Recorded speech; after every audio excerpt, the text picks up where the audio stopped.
Perfect. Thank you. Hello. So, Enrico, Andrea, how are you? Well, thanks. Very We good. can't complain. We're in a very nice place. Beautiful setting. This is Yeah. not a green screen. No, yeah. Where are you exactly? Where's that? We're in Portofino. Okay, that's nice. Very nice. Very nice. My first question would be about the central idea of your film. I would say this idea about that we all need a hand to pull us from the water. How would you elaborate on that?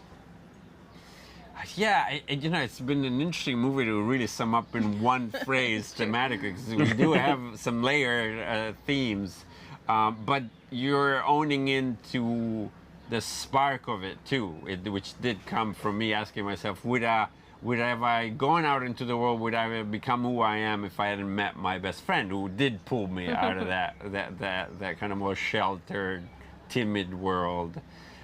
So I do love that. And then what's interesting, I think that as we delved into like what friendship is, how important it is, there came into even more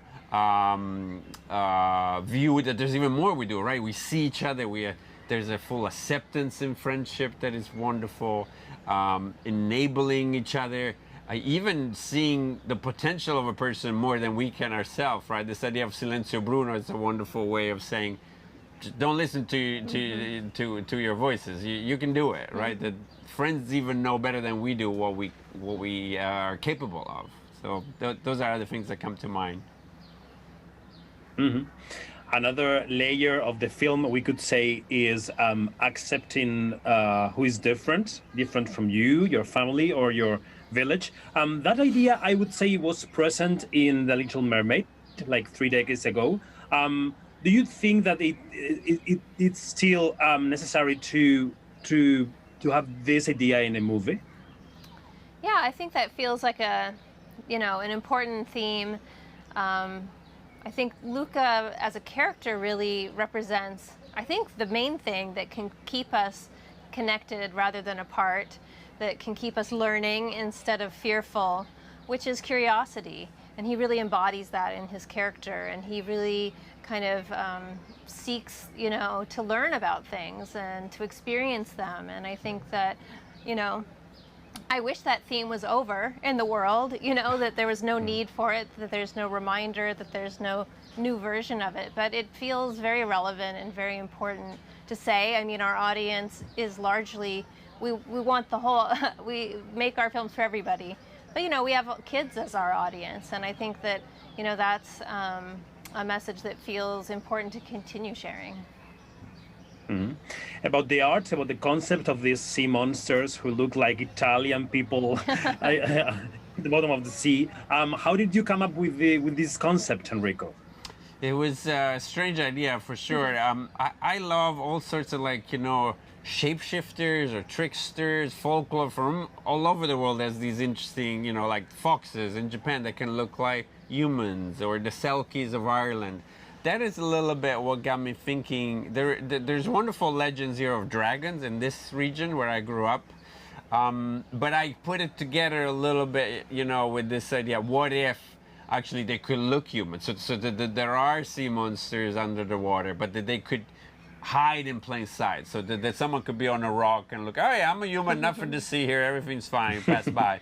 And so that, when I put that together, that's where the design kind of came together, because they had to be human enough to transform, right? So that's a little bit where the sense of the look came into place. What seemed interesting about the idea, though, is that it felt true of this time of our life when we feel like outsiders. We're growing inside, we don't know who we are yet, and like, oh, what if a kid had to hide that he's a sea monster? It just felt like an interesting way to get to a feeling of childhood.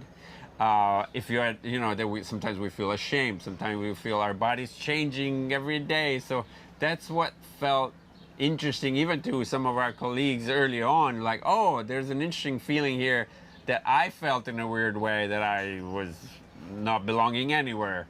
And so that's why we embrace this idea, because there's a wonderful little metaphor to feeling really out of everything, being the outsider. Okay.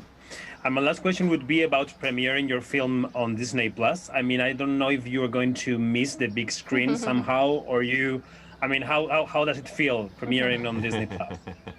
Well, we love the big screen, so we will miss them for sure. I mean, in a few countries we're able to, so we you know, we have to accept the situation in the world right now, and it's very uneven. So we feel quite fortunate to be able to share it with everybody, share it in safety. It's very easy for families to share it, so I love that. I wish everybody could be together, not just the family, but a few families, right? The communal experience is probably the one that I miss the most, not being in cinemas, myself missing it. But I find that getting to watch the movie again is a wonderful plus of streaming. So I hope all the details we put in there, usually you see really nice and large. Hopefully you can rewatch. You can even freeze frame if you want to look for those Easter eggs, because we do put a lot of layer, a lot of love.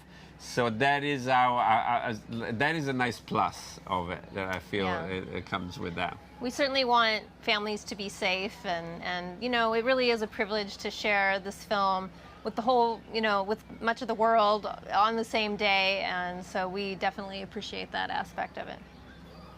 Okay, Andrea and Enrico, thank you very much for being with us today. Thank you. Thank Thanks, you. bye. Take care. Bye.